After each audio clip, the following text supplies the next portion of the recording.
Hello दोस्तों, स्वागत है आपका हमारे चैनल GSIQ में।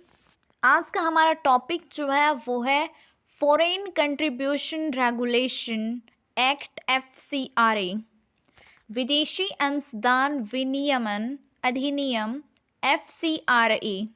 इसके बारे में आपने ज़रूर सुना होगा। तो हम जानते हैं FCRA के बारे में थोड़ा बहुत। अब विस्तार पूर्वक इसका जो वर्णन है, जिक्र है, वो हम कर लेते हैं। सबसे पहले तो कि विदेशी अंशदान विनियमन अधिनियम FCRA, ये जो FCRA है वो चर्चा में क्यों है?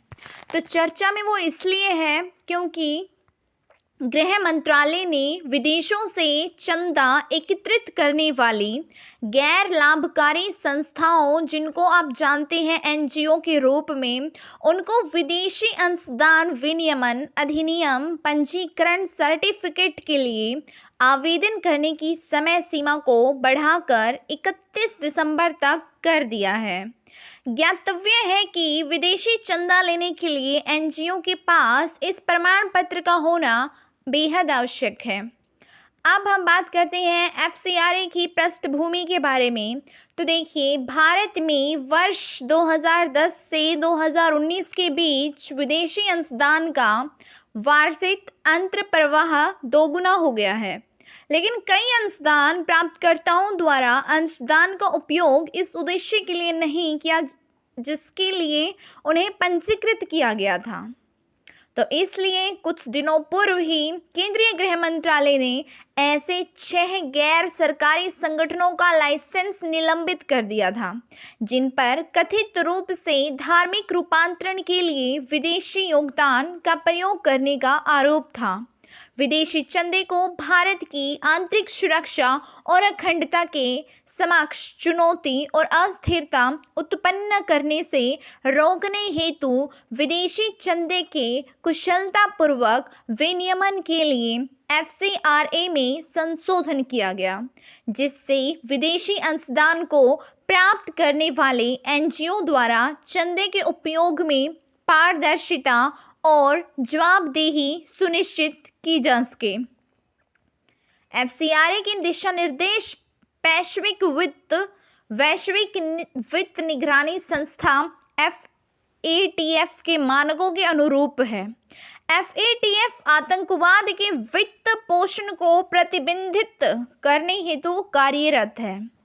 अब बात करें विदेशी अंशदान विनियमन संशोधन में क्या हुआ, तो विदेशी अंशदान विनियमन संशोधन अधिनियम 2020 के अंतर्गत विदेशी अंशदान प्राप्त करने वाली संस्था के पदाधिकारियों के लिए आधार को अनिवार्य कर दिया गया है।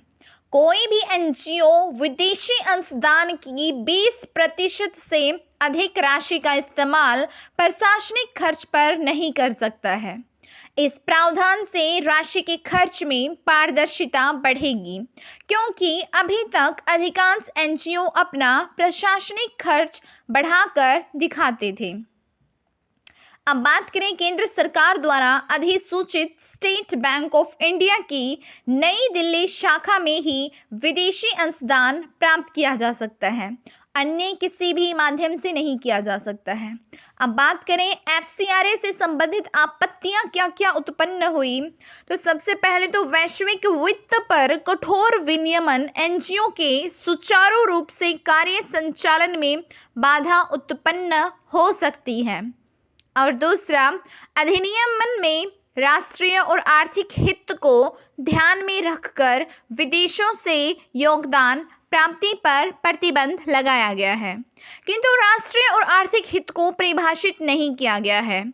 अब बात करें तीसरी प्रॉब्लम की, तो इससे ये आपत्ति है कि नवीन प्रावधान भारतीय संविधान में वर्णित मौलिक अधिकारों को सीमित कर सकते हैं, जैसे अनुच्छेद 19(1) में उसके अंतर्गत अभिव्यक्ति की स्वतंत्रता है और अनुच्छेद 19(3) के तहत संघ बनाने की शक्ति है। तो ये सभी जो है FCRA से संबंधित आपत्तियां थी। मैं उम्मीद करती हूँ कि आपको यह जो आज का टॉपिक था विदेशी अंशदान विनियमन अधिनियम FCRA। इसके बारे में दी गई जानकारी जो है पूर्णतः समझ में आ गई होगी। वीडियो को देखने के लिए आपका बहुत बहुत धन्यवाद। अगर आपने हमारे चैनल GSIQ को अभी तक सब्सक्राइब नहीं किया है तो प्लीज़ सब्सक्राइब कर लें और बेल आइकन को प्रेस कर लें ताकि आपको सारी नोटिफिकेशन बिल्कुल टाइम पे मिल जाए और ऐसी बहुमूल्य जानकारी जो है आपको बिल्कुल टाइम पे मिल जाए। धन्यवाद।